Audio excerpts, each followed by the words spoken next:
Masih bisa kuat. Oh, rupanya tersinggung ya.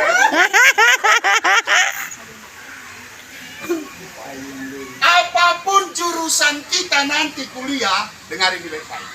Apapun jurusan kita, ujiannya tetap tentang ekonomi. Ekonomi keluarga, ekonomi masa depan, ekonomi pribadi. Padahal kita jurusannya beda-beda, tapi ujiannya dalam kehidupan itu tetap ekonomi sampai saat ini dan untuk masa seterusnya. Setuju ya? Nah, karena itu ada yang sangat menarik. Apa perbedaan ulat sama ular? Yang tahu saya kasih hadiah, uang tunai. Apa perbedaan ulat sama ular? Ulat kecil-kecil, Nah, ular panjang, panjang, ular kecil. itu anak sekolah minggu juga tahu. Apalagi yang matok tadi. Ular berbisa, ular Tidak. ternyata dari dua binatang ini yang berbeda ujungnya. Katakan ujungnya. Ujungnya Ulat. ulat. Ujung hurufnya R. ular. Ujung hurufnya R. berbeda kan? Ya. Oh. Rupa-rupanya dalam fase kehidupannya itu juga berbeda.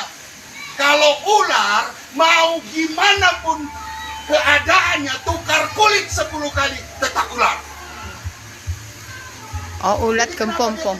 Karena ada musim-musim saja, tapi tidak pernah berubah. Tapi ulat itu memang dia ada di bawah, kecil, makan ini. Tapi ketika dia sudah kenyang makan, maka dia masuk ke dalam satu tempat inkubasi namanya kepompong. Kalau di daun pisang nanti ada daun pisang yang bergulung gini, bisa jadi ada kepompong di dalam. Dan waktu dia ada di kepompong, nggak boleh diganggu. Nggak percaya nanti buka aja satu. Itu kayak monster keadaannya di dalam. Dan setelah itu dia akan mati.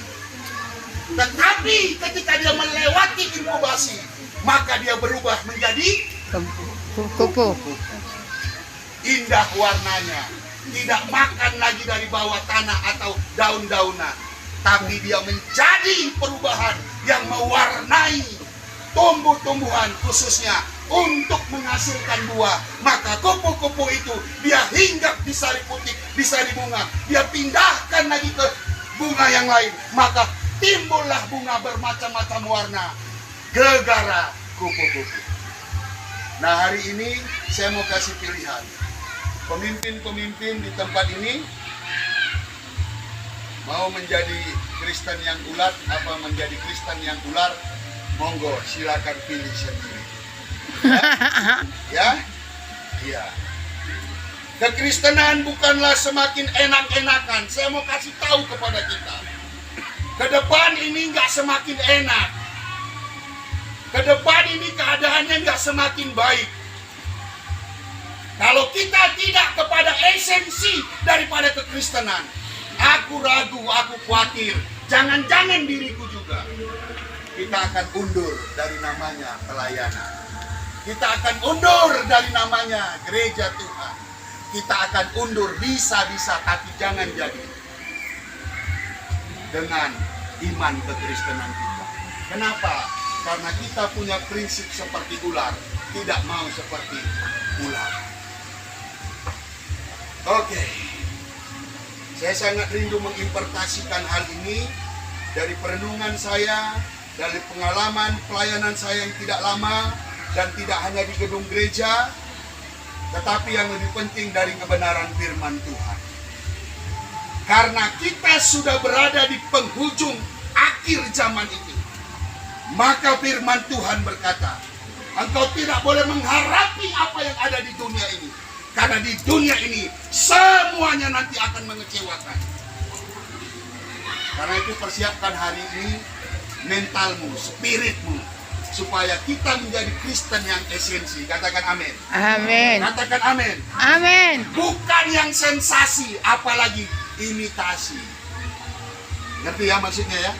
Ini bukan tentang cincin ini tentang saya dan saudara di dalamnya itu seperti apa. Oke. ciri pelayan yang esensi, bukan sensasi, apalagi imitasi. Yang pertama, jangan wajahnya curiga melihat saya. Saya juga sudah menghantam diri saya waktu saya siapkan khotbah ini. Ya, ya, oke. Tolong bantu saya boleh satu orang? Matius 5 ayat 13. Ini ciri yang pertama. Kalau ciri ini belum ada kepada kita, maka hari ini bertobatlah kita sama-sama. Oke? Ini bukan tentang atribut ya. Ini bukan tentang jabatan, pangkat, kerohanian. Oh, saya pendeta. Oh, saya ketua ini, ketua ini. Enggak ada urusannya. Ini tentang bagaimana kekristenan kita itu di titik yang namanya titik esensi supaya kita kuat dalam melayani Tuhan. Oke? Silakan baca satu orang. Matius 5 ayat 13. Sudah pulang kita semua? Bahwa kamu inilah garam dunia. Ya. Jadi kalau garam itu menjadi tawar, Ya. apakah dapat ia diasinkan pula? Tiada lagi ia berguna lagi, hanyalah akan dibuang dan dipijak-pijak orang. Oke, tunjuk kiri kanannya. Kalau itu orang tua bilang izin, bilang begini. Ibu, bapak, kamu garam dunia. Kamu negara. Tunjuk. Ya, bangunkan dia, sadarkan dia bahwa dia garam dunia. Oke? Nah, identitas garam dunia ini bukan karena